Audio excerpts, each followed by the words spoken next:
There is a small act, almost invisible, that many Jewish families have carried into Friday evening for generations, and most people would walk right past it without noticing anything at all. It is not a charm. It is not a trick. It is not some secret object that magically changes your bank account overnight. It is something far more serious, far more personal, and far more powerful because it asks you to do one thing most people never do with money: pause. Set something apart. And remember that your money is not only about bills, pressure, survival, and stress.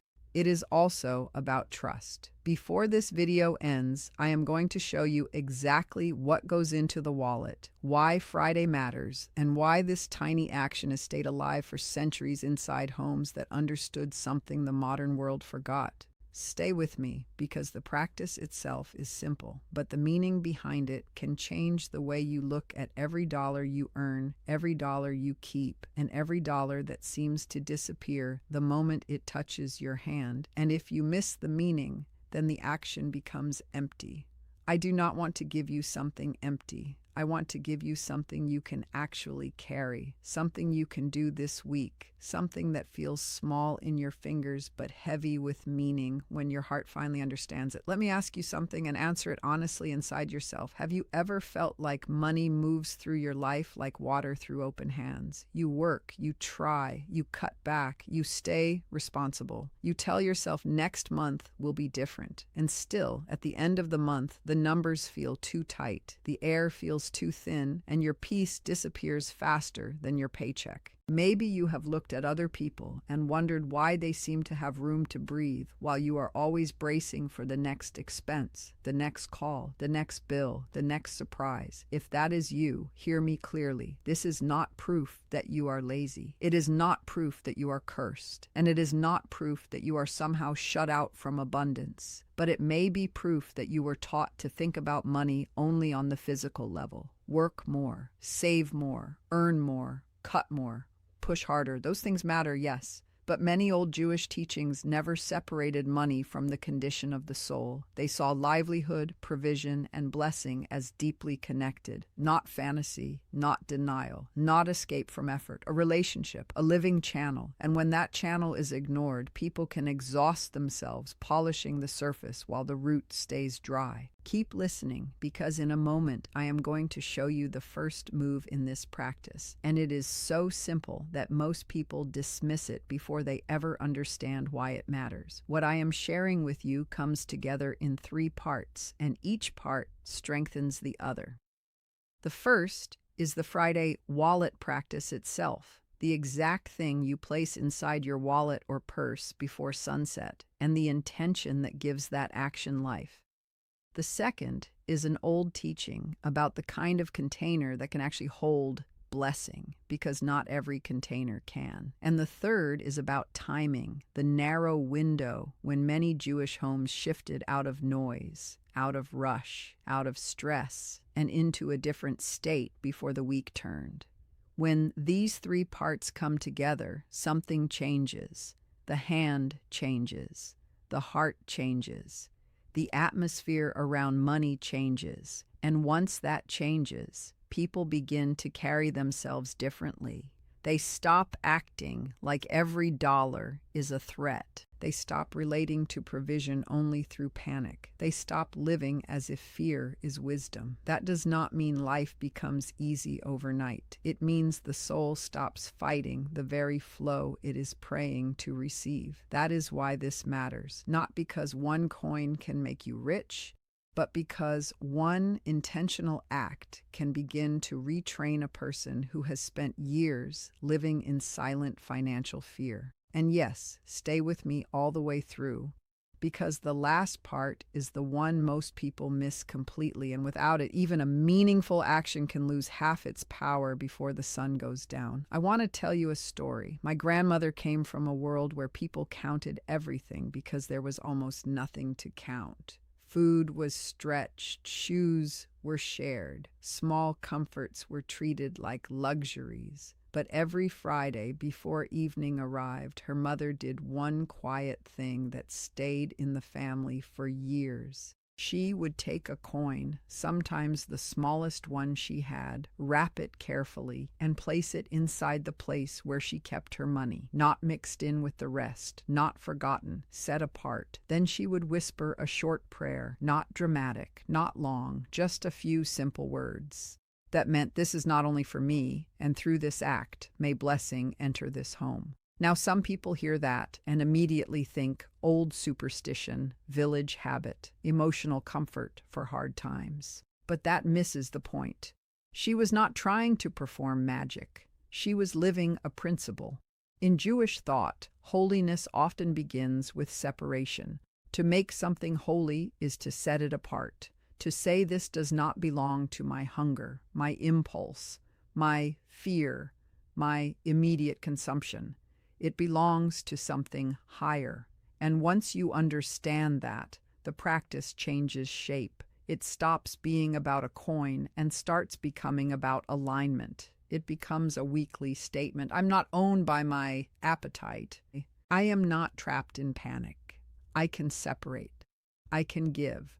I can remember the true source of what sustains me. That is where this practice begins. And if you feel something shifting already, stay with that feeling. Ancient teaching says it is not only money itself that comes from God, but the ability to create, receive, build, and sustain wealth. Think about that for a second. The ability, the channel, the strength behind the work, the wisdom behind the decision, the open door behind the opportunity. That means the deeper question is not only how do I get more, but also what state am I in when provision is trying to reach me? So here is the practice in its plainest form. Every Friday before sunset, take a coin or a small bill.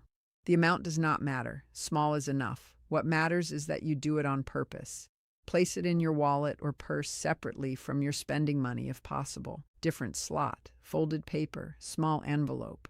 Whatever helps you mark it as set apart. And as you place it there, say something simple in your own words. This is set apart for giving. This is my reminder that I am not the only source of my provision. This is my act of trust before the week closes. That is it. Simple words, clear intention, no performance, no noise. What matters is that you mean it. Because this is not about pretending to be generous later while living in fear now. This is about creating a space inside your finances that is not controlled by panic. A small place of order. A small place of faith.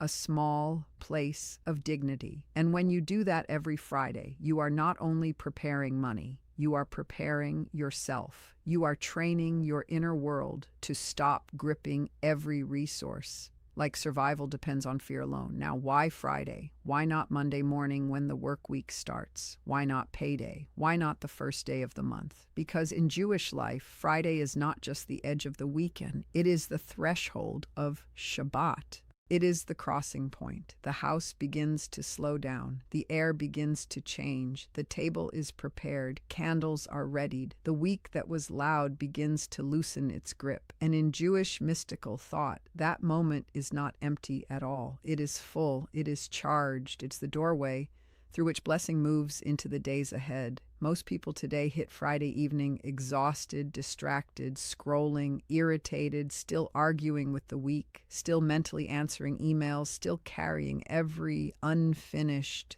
thing in their chest. And then the window passes. But families who understood this protected the transition. They did not treat it like leftover time. They treated it like sacred time. That is why placing that small amount into the wallet before sunset matters. You are doing it at the entrance, at the gate, at the moment when you stop saying, I will only believe once I receive, and start saying, I open my hand first. That reversal matters more than people think.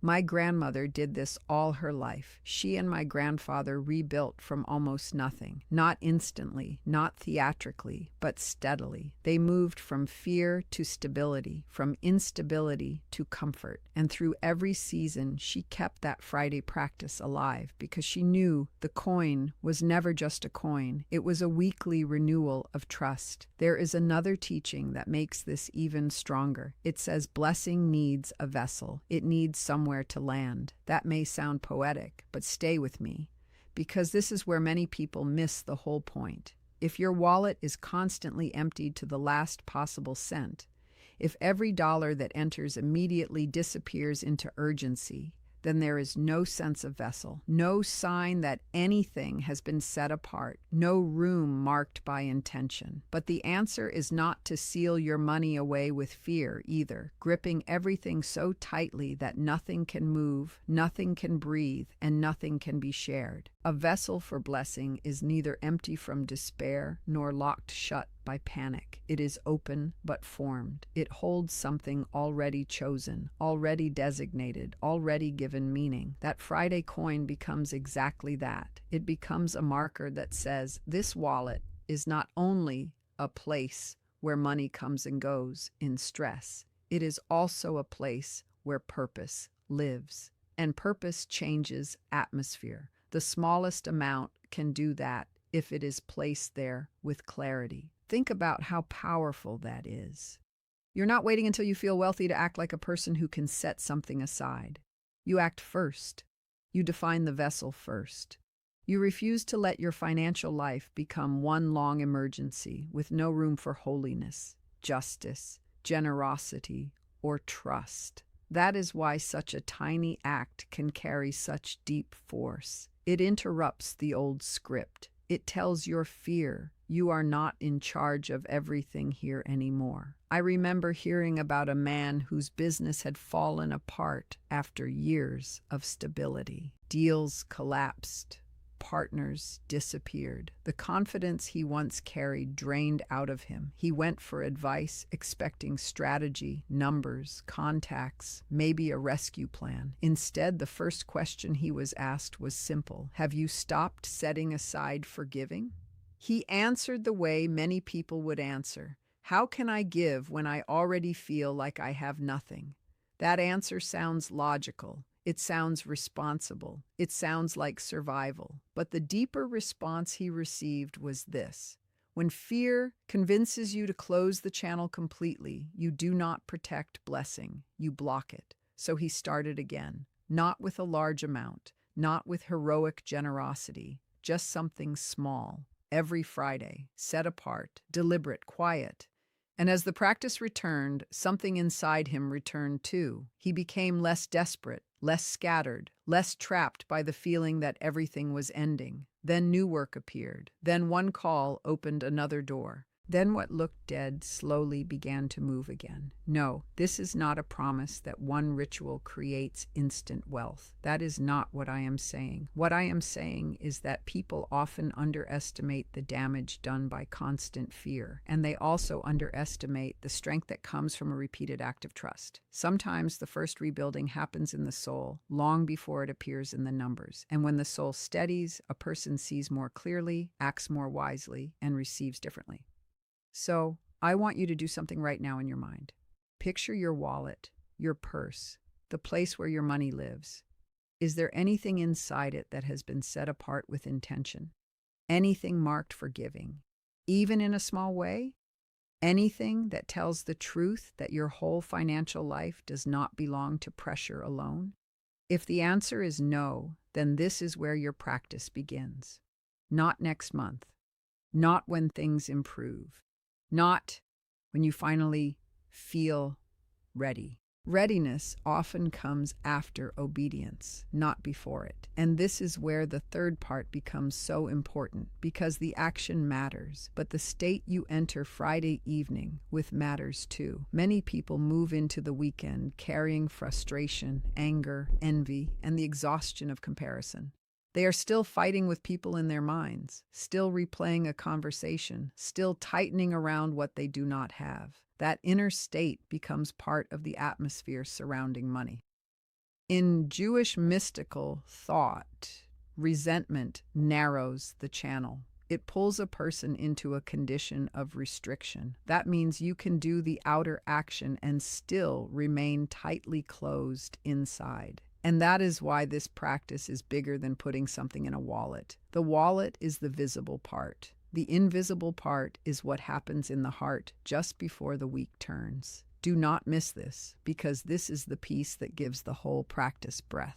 Without it, the ritual can become mechanical. With it, the entire act becomes alive. There is a teaching that speaks about moments when divine favor feels closer, when the gate is more open, when the world itself seems to hold its breath before something holy enters. Friday afternoon moving into evening is one of those moments.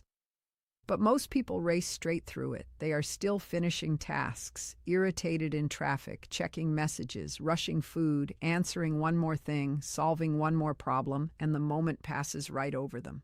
The window opens and closes, and they never once become inwardly present enough to receive what that moment asks of them. But families who understood this slowed down on purpose. They prepared. They cleaned the table. They changed the mood of the home. They lit candles. They lowered the noise. And before stepping into the evening, they did acts of separation and generosity because they believed that how you enter the threshold shapes what you carry into the days ahead. Think about that. What if Friday evening is not just the end of your week, but the doorway into the next one? What if your inner posture at that doorway matters more than your Monday anxiety? Stay with me, because this is where the practice becomes complete. It is not superstition. It is preparation. Is not about controlling heaven. It is about becoming a person who is actually ready to receive what you keep asking for. That kind of readiness has a sound. It has a pace. It has a softness. And many people have not felt it in years. So here is the full practice in a simple way, and I want you to hear every part clearly. Before sunset on Friday, take the coin or small bill and place it in your wallet or purse as money set apart for giving.